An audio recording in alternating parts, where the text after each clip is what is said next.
Hello, Professor Anunaya Rajhans. This is for your critical thinking course. This is about my research paper on financial literacy and the attitude of young people in India towards money and financial literacy. So I'm interviewing Mr. Shiv Mehta. He's done his MBA from NYU Stern, and he has written a book called Protocols of Money.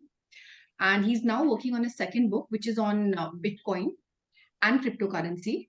He's also um, he's also teaching students at Masters Union in Gurgaon, and he's done a lot in the financial world. He's also made investments in various startups in Asia. So, firstly, Chip, could you give us a brief introduction about yourself? Yeah, sure, Sameera. First of all, you're very dedicated doing this meetup on a Republic Day, and it's Australia Day. So it's a public holiday for me as well in Australia. So a little bit of background about me. I've lived half of my life in Australia, so that's why I've got an accent like this. I'm an Indian Australian. I completed my undergrad in 2011, and since that, I've had a career of 10 years within traditional financial services, doing various roles, retail investment advisory, private wealth management, banking, product development within a fintech division. I got involved into crypto around 2016, 2017. And that was as a result of me working in private wealth management at the time. Crypto has been legal with clear tax laws in Australia since 2013. So I personally invested some money as well during that period and did quite well because at that time, the cryptocurrency prices were much less than what it is now. As a result of that, I had some funds which I then used to complete an MBA. So the self-taught blockchain learnings that I had during that time became validated as a result of my studies in blockchain, digital currencies, venture capital, behavioral finance while I was doing my MBA at NYU Stern. Part of my research got published into a book, which was published in January of 2021. I graduated with my MBA in 2020. So the book is called Protocols of Money, as you mentioned. The book has done decently well, but ever since I came back from NYU and with my book getting published in January of 2021, my hometown is Sydney. So people around Sydney being the financial capital of Australia, I started getting invited for public speaking events, and people used to pick my brain of what is the future of crypto. And then in November of 2021, I officially became a venture capitalist. I started investing in startups. I've invested in 8 startups, including 6 crypto startups and 1 AI startup based out of Sydney, and 1 Indian edtech startup called LearnApp, which is incubated by the Rain Matter Foundation. And also sitting alongside me in the cap table is Kunal Shah and Tanmay Bhatt for that startup. This was done last year, and last year is when I came back to India due to personal family reasons. Since then, not only that have I invested in an edtech firm, but due to I guess the word got out that I'm a crypto, graduate from NYU Stern with a book, and now that I'm in India with people, to be honest, not knowing that much about crypto in this country, apart from what they read as to when to invest.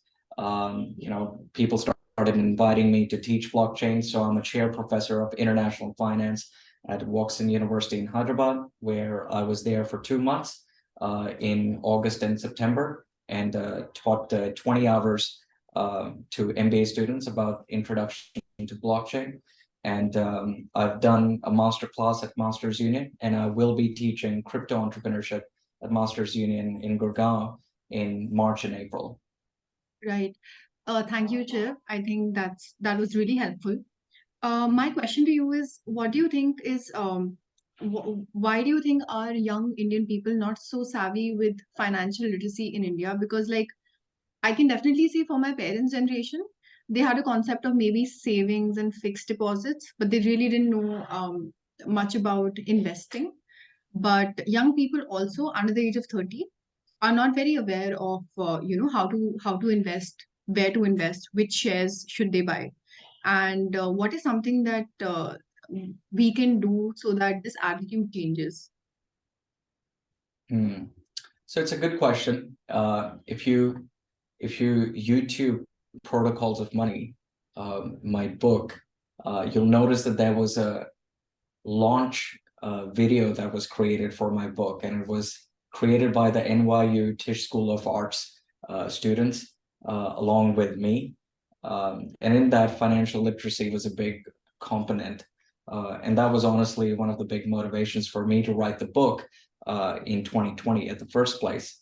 The problem of lack of financial literacy is not just an Indian problem. It's a problem in the US.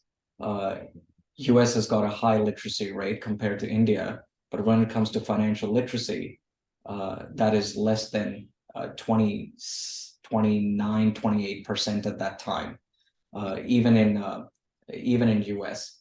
The same thing is in Australia. The financial literacy in Australia might be slightly better than US, but again, it's less than 50%. And it's the same problem in India now that I have seen India closely in the last 1 year. Why is it? Number one, nobody teaches financial literacy. People learn, I guess, maths.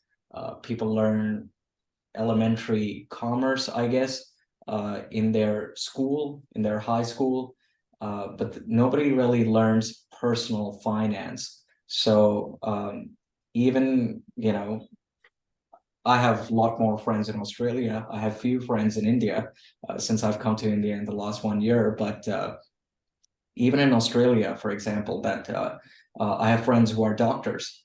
Yeah, They get salary, but they do not know but how they to don't know manage how to their. invest. Yeah, I Yeah, think they do that's not some. know how to Yeah. invest. Yeah, sorry, go on.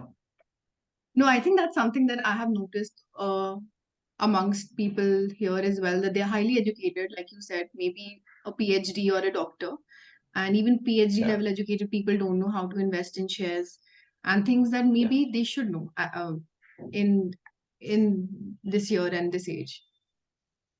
yeah. So personal finance is not a subject that anybody teaches in a school curriculum, whether it's US, Australia, or India.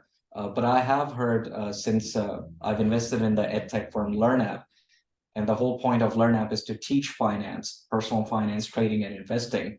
Um, I'm very close to the founder, Prateek Singh, and what I've got to know from him is that in India, CBSE is the most popular school board, I guess. And what he told me is that according to CBSE, they have said that personal finance should be taught to students, but they have made it an optional subject. And none of the schools have actually taken that up and made it mandatory for their students. But I think if they make personal finance, mandatory, at least for the high school students, so that once they graduate high school and they start doing internship or they start doing, jobs while they're attending college, they'll get to know as to what they need to do with their money. So that's the number one problem. And the second problem is that um, it's more of a social science problem. And I've looked into it further. Uh, we live in a world where credit is cheap. Back in our parents' generation, um, whether again you're living in Australia or you're living in India, credit didn't used to come that easily. And we used to live in a very high interest rate environment.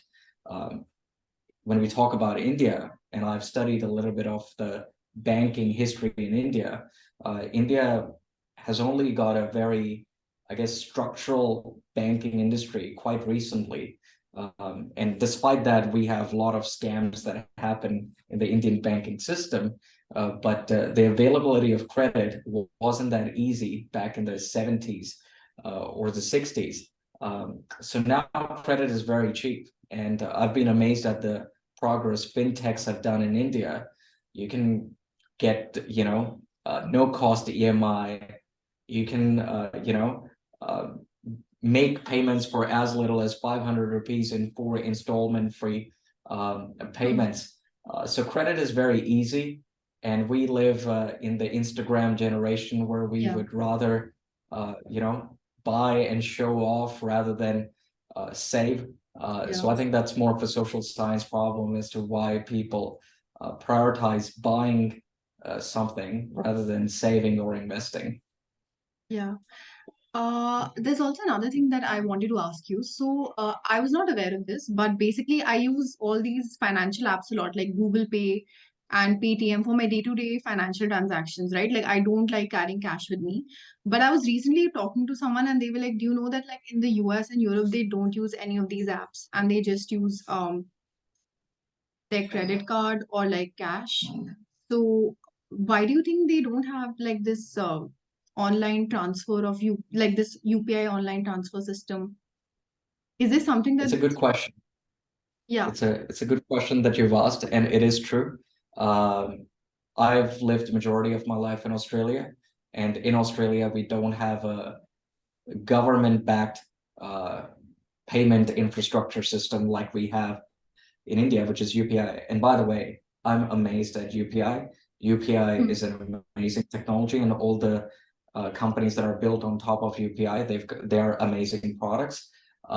So Australia doesn't have it, and that's purely because every majority of the people in Australia are literate enough uh, to have a bank.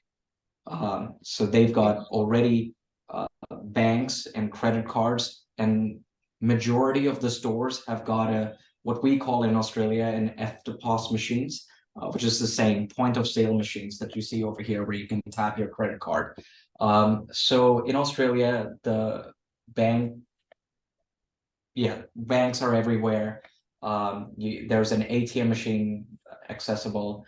US, when I was in US as for my MBA at NYU Stern, I noticed that the banking infrastructure in US is terrible. Um, the friction and the time that it takes to open a bank account, and it's still a cash-based economy. US is still heavily cash-based. You do find ATMs everywhere, but it's not as profound as or accessible as you see in Australia. There are certain apps uh, like Venmo and Cash App within US, but again, those are not built on a like a government-based payment infrastructure like what India has with UPI. Now, coming back to your question, I had the privilege to meet Professor Mohan Birsani, who teaches um, sorry. okay. No, I just wanted to cross check with you. Is he the one who teaches business at Harvard, or is this somebody else? Okay, No, Professor Mohan Birsani teaches at Northwestern University, so he teaches okay, at Kellogg School of Management. right. He's a professor of digital transformation at Kellogg. So I had the privilege to sit in a panel with him, where I was a co-speaker along with him at Washington University in Hyderabad, and he made a good comment since he's been in US for 30 years, and he's been teaching in this space. So he made a great observation saying that India created UPI, like the India stack as we call it. They created UPI because people were still unbanked in India in major, Mm. percentage. But in US, they don't have that problem. Although if he goes to Australia, he'll notice that US has a problem because Australia has got a much better banking footprint. But yeah, compared to India, US has got banks everywhere and everybody's banked. Everybody has a bank account, like almost everybody. But in India, a huge amount of population don't have, like those machines where you can tap your card. So that's why, in order to solve that problem, Okay. they noticed that the mobile phone penetration in the country is huge. So why don't we create a payment infrastructure where you do not necessarily need to, go to a bank and buy those machines? Why don't we just make their mobile phone into a payment acceptance system? And that was what he told me through his knowledge and through his connections within India, that why UPI got created. Okay, that makes So there sense. was I no think, yeah. problem. Yeah. That makes So sense there to was me, no like the problem to rule. solve Yeah. in Australia and US, but in India there was a problem to solve. So that's why UPI was the solution. Right. Interesting. I didn't know that, and I think that makes sense now to me after hearing about all of that. Like and I know like majority of Indians do not probably they don't have a bank account and a credit card or a debit card, so that would make sense. So one of the last questions I'd want to ask you, Shiv, is about what do you think is like the future of Bitcoin and crypto in India? Because I'll give you an example. So we've had class discussions in my MBA school, and there's a lot of skepticism because of the Indian government not really having a lot of faith in Bitcoin, and they also tell people do not invest in this. And I don't know if you've seen it, but recently there was this Netflix documentary. It was called The Hunt for the Crypto King, and I mean, it was like bad publicity for crypto, because in that documentary, what I saw was there was a Canadian cryptocurrency exchange platform called Quadriga CX, and basically what he had done was he'd made some sort of a Ponzi scheme, and he eventually, I think he died, and then all the money was left with his family or something like that. Yeah. Any comments? Yeah, look, it's a very revolutionary technology that was created and was made forward to the world in October 2008 in the form of the white paper of the Bitcoin. And then once the Bitcoin network started its, I guess you can call it operations from 3rd of Jan 2009. So it's only been 14 years and it has evolved significantly. My views are that I'm obviously biased because I've studied this and I've studied it in US in an environment that are accepting of cryptocurrency. So if you see the recent news, uh, Arizona I'm not sure whether he's the governor, but he's a senior political leader within Arizona, which is a massive state in US. And they have introduced a bill to make Bitcoin a legal tender within their state. So this is in the United States. Okay. In Australia, I'll talk about the country where I live. So within Australia, you've got the largest bank, which is the Commonwealth Bank of Australia. They were partnering with Gemini to offer cryptocurrency trading to their banking customer. And 25% of Australia banks with them. And so cryptocurrencies has passed the due diligence of the largest bank in Australia as well. Think of it like HDFC Bank offering, within Crypto, their bank yeah. account rupees with cryptos as well. So there are a lot of countries that are accepting of crypto. They believe that it's the future. And then, of course, you've got countries like China that have just put a blanket ban on crypto. And it seems like the authorities within India as well want to follow in the direction of China. Um, what I would tell is that they need to study this. They can't just use examples of the Canadian exchange, which I'm familiar with this story. They can't use the examples of the Canadian exchange that you've mentioned, or the example of FTX, or the example of there was an infamous Mr. Bhardwaj in India with Gain Bitcoin that did a Ponzi scheme as well. You can't use these examples and punish the instrument. People do Ponzi scheme with stocks. People do Ponzi schemes with rupee. People do Ponzi scheme with dollar. But it's unfair if you start banning the instrument then. So I feel it's very hypocritical. It's very um, it's very insecure. It's very, I can't think of any other adjectives, but hypocritical, insecure, and lack of knowledge about what Hmm. cryptocurrencies are. Um, and that's why authorities use their positional power just because they've got the positional power to make these comments. if you stop cryptocurrencies, you stop innovation in the future of internet, which a lot of people call as Web3. And I am active on LinkedIn with my writings, and I'm an Indian Australian, so I'm as proud of being Australian as proud I am of being Indian. India lost out in the 90s to be the innovation capital of the world because India was just coming out of economic liberalization. So the environment wasn't really suited for capitalism in the 90s.